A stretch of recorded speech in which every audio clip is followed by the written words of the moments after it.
Okay, so what's up, guys? So we'll be going through the Law of Indices multiple choice quiz that I provided to you earlier on. Let's get straight into it. Now, I had already started recording, but I was having issues writing, so I've now switched over to Zoom so that I can actually complete this.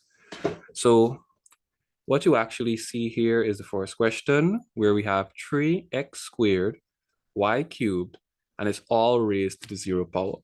So what you need to understand here is what we have is 3x squared y cubed, which is in a bracket, and the power is 0.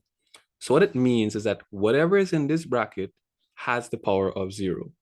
And if you remember what I told you, anything with the power going to 0 is equal to 1.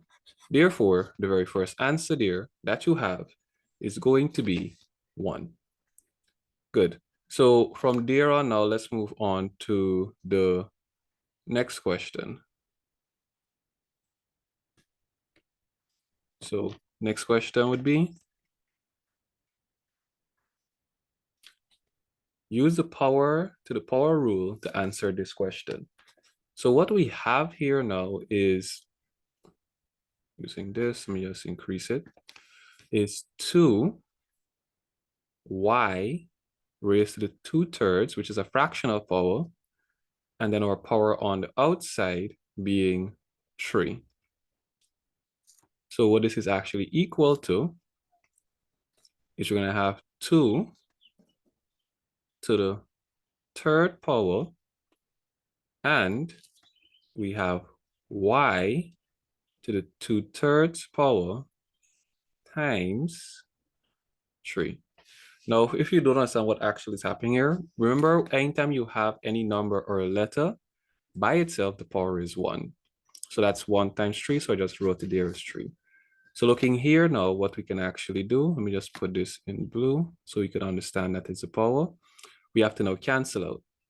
So this 3 will cancel this 3, leaving me with my final answer being 2 to the 3rd power, which is 8. And we have y squared.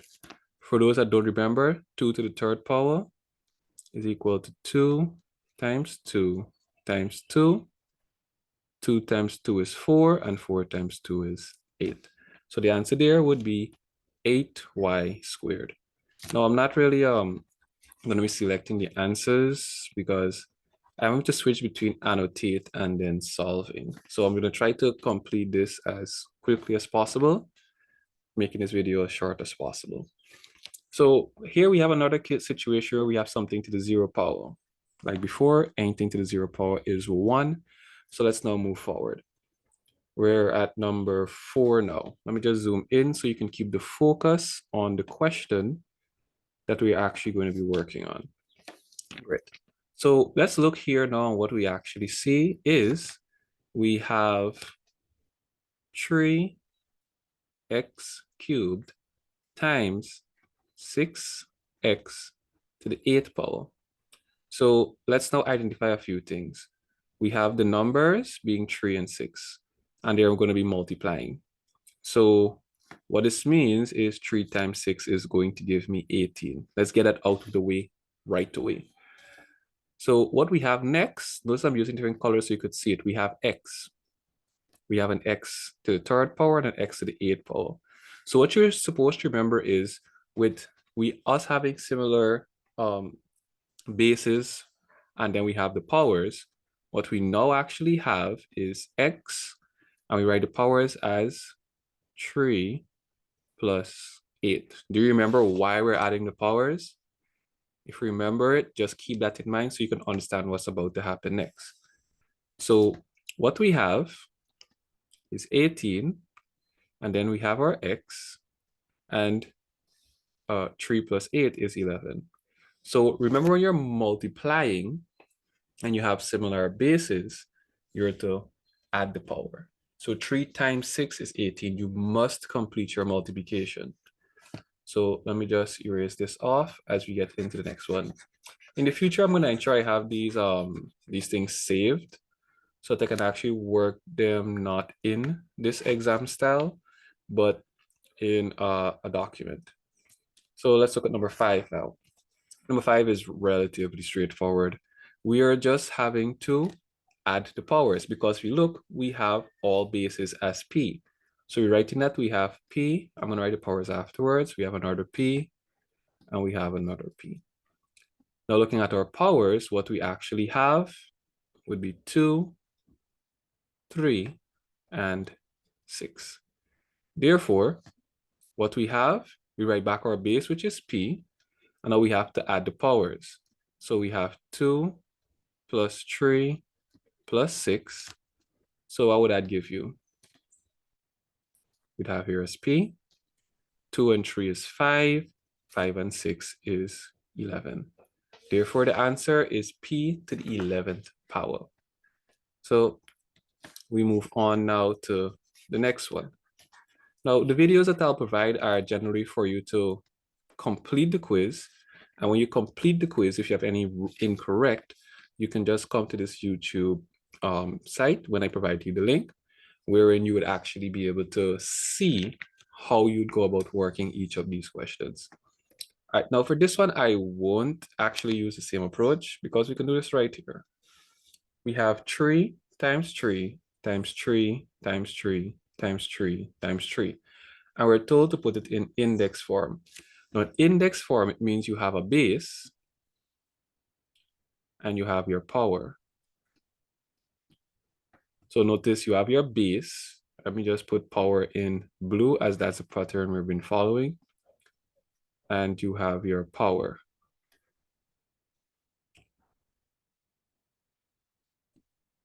So what it wants us to now do is look here, or all of the numbers are 3, so our base is 3. Now, do you remember how to determine the power? Yes, it would simply mean you have to see how many 3s you have. We have 1, 2, 3, 4, 5, 6. So 3 to the 6th power, which would be here. So relatively, these questions are very simple. I will try to give you some more practice. Of course, next term, it will be a little bit more rigorous.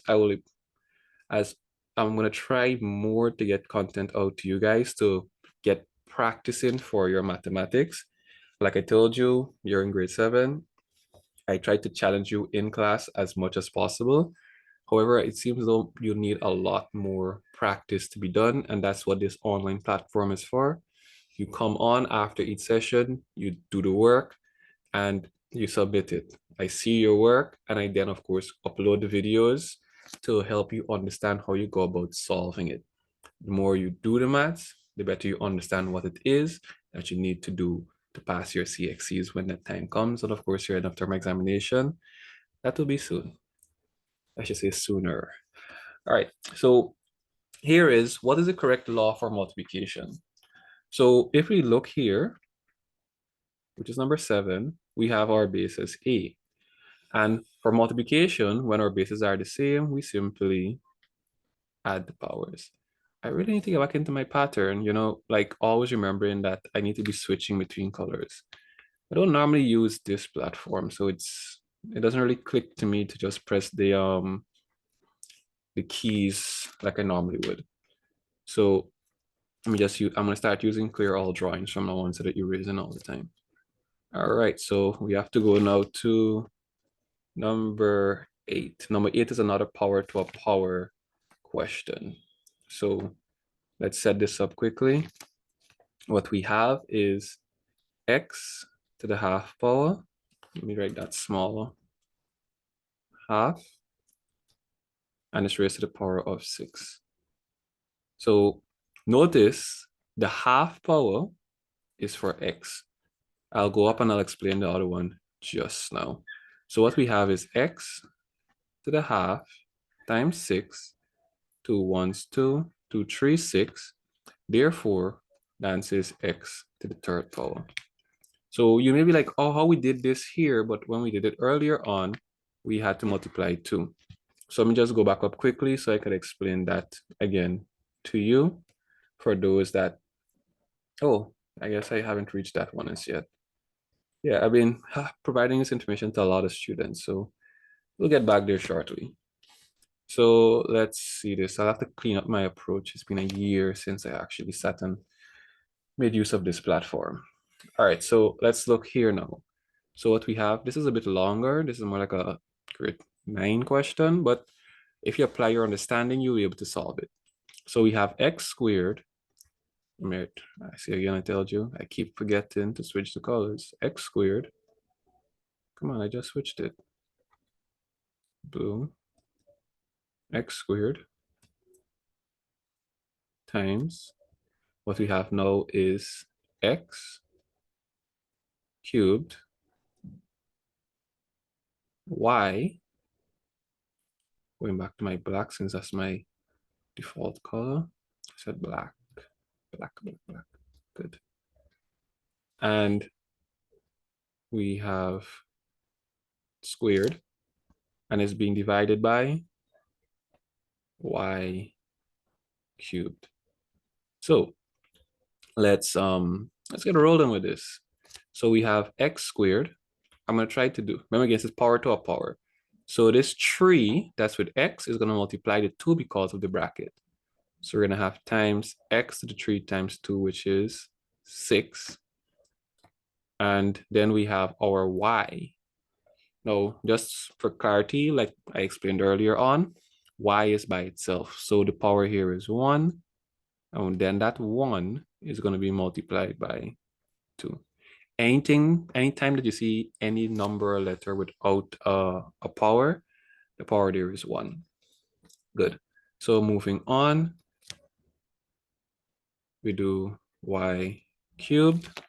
So what we need to look at here now is to see what can actually cancel out. There's one more step. Let me just include it here. We have x squared times x to the 6, y squared, all divided by y cubed. Now, do you notice that this is a full multiplication style question? What I mean by that is if you look at the top, everything at the top here is multiplying.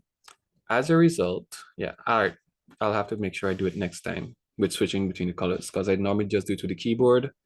Zoom doesn't allow me to really do it like that. So what we have is, look at the top, x's. We have x, and notice we have a 2 here and a 6 here. 2 plus 6, and then we have our y squared divided by y cubed. So what happens next is we have x to the 8, and what's going to happen with y now? Notice we have y squared and y cubed. So what it means is y times y over y times y times y. This cancels with this cancels with this. They meet one y at the bottom and no y at the top. I'll get better at this, don't worry. I'll make it easier for you guys as time goes on. So what actually happens here is we have here our x raised to the 8th power, and we have y. That would be the answer here. I believe I actually have it set it to shuffling. So what actually happens is when you do this quiz, everything won't be in the same order that you're actually having me do it right now. All right, so we're here now. We have one more after this, I believe. So what we have is y to the 7th times y to the 3rd. So let's do this right here. Bases are the same, so we write back our y. And our powers would be 7 plus 3. Therefore, I have y, and 7 plus 3 is 10. Great. So moving on to the end now. Oh, that was it. So you have to just end. And everything you have a quiz is going to be required for you to enter your name. So that's it. Now, like I said, it's been a while since I dedicated most of my time to creating online mathematics videos. I'm gonna try and make it a norm for me again. So as I wrap this up here, we did some work in class based on expansions and factorization. I'll work right now I'll upload a quiz for you guys to complete, and I'll start working on that video right away. So I'll send out the link to you tomorrow, and I'll have the link on or the video uploaded as a schedule for YouTube. So I'll let you know when it goes live. Hopefully, well, those in the anime group, I actually started to discuss these type of things with them. So hopefully soon I can actually start teaching you guys how to actually work on the social media platforms and how it can make your life easier when you integrate technology into your learning experiences. These are more of skills that you can actually use when you're older to have what I would consider to be a side job. Cool. So that's it for this video. I will work to ensure that I actually upload more content more frequently. I know probably the grade 11s will see this and they'll be like, sir, when is our time? Yes, your time is coming. I plan to start answering your 2023 January paper, hopefully tonight, and start putting out those videos there for you as well. So hopefully more content comes out soon and you guys are more engaged with maths going forward. So I'm going to end this video here and hope everyone is having a great day.